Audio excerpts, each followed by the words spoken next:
Hi everyone, it's Manisha here, and today we are back with Siemens for another webinar. If you haven't already, then please do go check out our previous webinar with Siemens, a three-part series where we spoke about digital skills for the future. Today, however, we're going to be talking about sustainability, green skills, and just the green skills for the future that you'll be needing. So by the time you're watching this, it would be the day before Earth Day. So there you are. And I thought we'll just hand over straight to our speakers. So over to Amy. So, hi everyone, my name's Amy Morris and I am the Sustainability and Corporate Citizenship intern at Siemens. So I started here around 6-7 months ago now, and my role is split across sustainability and corporate citizenship education. That means that I work on a range of different projects and I get to interact with different people across the business, across the two roles. So in sustainability, I work on projects looking at the amount of carbon that Siemens emits into the atmosphere, as well as how customers and the supply chain can be more sustainable. And corporate citizenship is perhaps a term that you might not have come across before, but broadly it refers to companies and organisations giving back to society. So we do lots of school engagements and social outreach stuff. So that's me. Hiya, I'm Nadia. I am the Environmental and Sustainability Intern at Siemens. So I'm sat within our procurement team, and my job is to drive sustainability in our supply chain. So obviously Siemens has a huge supply chain, and we need to do everything we can in order to kind of get that supply chain up to speed, make sure we're working with partners that have the same kind of sustainability values that we have, and really just trying to give them any kind of help and resources that we can. As such a large organization, obviously we have quite a big influence in the sustainability kind of space. So yeah, that's me. Hi everyone, I'm Oscar Harley. I'm a graduate engineer here at Siemens. So as part of my graduate scheme, which I've been on for 6 months so far, we rotate around the different parts of the business. So I started my 6 months in machine tools. So this is focusing around the control systems that go on big machines that have do sort of machining or lathes, or even stuff like winding up motors for electric vehicles. So that's what I've been mostly working on, and I've now just transitioned into the automotive team here, which will also focus on machine tools, but in the context of cars and that type of thing. Thank you for that. I think a lot of the students who'd be sort of listening to this, they'll be in like secondary school, so they'll be thinking of, next steps of perhaps, apprenticeships or university as well. So could you maybe talk to us about how you landed your position at Siemens and your maybe route into it? I'll go first. When I was doing my GCSEs and A-levels, I really didn't know what I wanted to do. So at A-level, I did geography, history, and English language, mainly because they were the subjects that I enjoyed and that I'd done well at GCSE.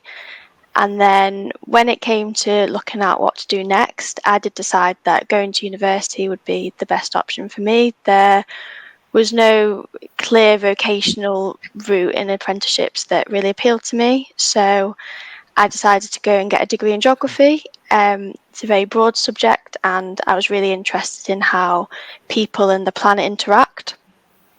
So yeah, I went and did geography for 3 years at university, and then I actually decided that I wanted to do a master's. So I went on to do a master's degree in humanitarianism, and in doing that, I really decided that I wanted a career that was helping to tackle challenges facing people and the planet. But at this point, I had no real work experience, so I decided to apply for an internship in sustainability at Siemens, and yeah, this is where I am today. So I am doing the internship route as well, but I've done it slightly differently to Amy. So I did A-levels as well. I did geography, psychology and business studies at A-level. I think I knew all along that I wanted to do geography at university. That was kind of always the plan, just because I was so interested in the subject. It wasn't because I had kind of a set career in mind. So I went on and I did 2 years at university to start with, and then I kind of thought I need to get a bit more experience in a proper role, get a bit of just used to being at work, if anything. So I decided to take a year out of uni, which is where I am today, and do a year at Siemens doing an internship, kind of just in a role that's related to my course. I don't think it needs to be something really specific, like just a bit of advice. I don't think if you're not exactly sure what you want to do, I think it's the perfect opportunity to kind of just do 1 year in something and find out what you do like and what you don't like. And then I'll go back to university in September and finish off my degree. And then I've got a bit of an idea of some of the kind of things that I'm really interested in, some of the things I'm maybe not as interested in. And it's just been really good experience from that point of view. Yeah, I was quite a similar route to these two. I also did A-levels. I did maths, physics, chemistry and computing. And then from there, I went to the University of Sheffield to study mechanical engineering, and then went through that degree, good fun, and did a integrated master's at the end of that. So it's a 4-year course total, and got to work on lots of fun projects that are sort of engineering related. And that's after that, applied sort of straight out of uni for a graduate position here at Siemens, and went through all the assessment days and all that type of stuff, and came out with a graduate role. I think it's always helpful for students to know, like, how do you get to maybe land a job that maybe you're interested in, because I think what I could gather was that like you just kind of followed what your interests were, and then you sort of, you found Siemens along the way, which is, it's really nice. So can you please tell our listeners a little bit about what you're working on currently? So any current projects that you can tell us about? So one project that Nadia and myself are both actually currently working on is looking at where Siemens spends money. So we're looking at the supply chain and seeing if perhaps we could replace some of the current suppliers with social enterprises.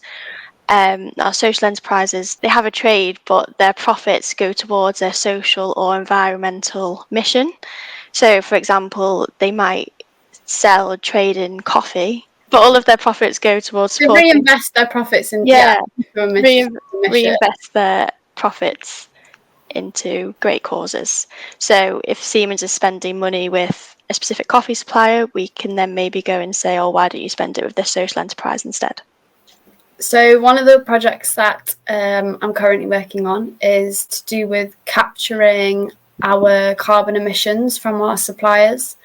So we did a little bit of analysis on who our kind of main, probably highest carbon emitting suppliers are going to be, with the data that we have, because obviously we don't actually have that carbon data yet. And what we're doing is either collecting that data from the suppliers and using that if they've already done that calculation, and also providing the suppliers with a tool that will allow them to calculate their carbon if they haven't already. So it's kind of, again, that kind of sharing resources with them and giving them all the tools they can. And then once we have all of that data, then we can use those carbon emissions to kind of create a bit of a baseline for how much carbon they are producing. And then obviously once we have that kind of set baseline, we can work with the suppliers, we can give them recommendations on how they can reduce their carbon emissions. And then hopefully when we kind of get them to recalculate it in a year's time, having kind of given them some good ideas on how they can help reduce those emissions and capturing those, then we will be able to kind of tell if we have reduced our carbon emissions in our supply chain over the year. And we'll kind of continually do that with more and more suppliers as the years go on, and it will be a really good way of capturing it, because obviously the suppliers are such a huge part of our Siemens carbon emissions as well. So a project that I've been working on is something called predictive maintenance. So this is where you look at a machine in a factory, like a factory that's producing, shall we say, toothpaste. And you have a set of machines that produce the toothpaste, and you look at the signals that come off some sensors that are attached to the machines. So these could be things like temperature sensors, these could be things like vibration sensors, or maybe something measuring the voltage going into the machine. And you put the signals of that into a AI recognition software, and the AI can then tell you when your machine is likely to shut down and when you should go and fix something about it. So, for example, the motor that's pumping out your toothpaste might be about to break down, and the AI sees a big spike on the graph. It'll go, quick, get a new motor over there and fix it in, and swap it out, stop the line producing lots of defective toothpaste. It can be in the thousands of tubes if you don't stop it quickly. So it's a really good way of reducing waste and sort of energy inefficiency within a factory. Thank you. And just a final sort of thing on that.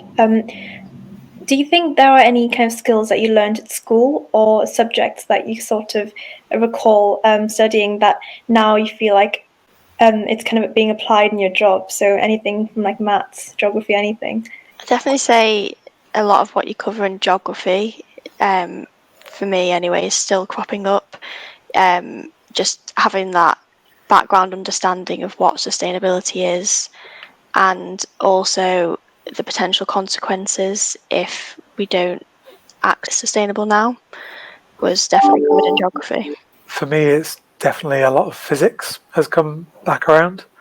You see all the sort of electrical calculations that you get in physics crop up quite a lot in my sort of job, not in the specific calculations themselves, but more around the sort of general understanding of how different things work, is the easiest way to put it, I suppose.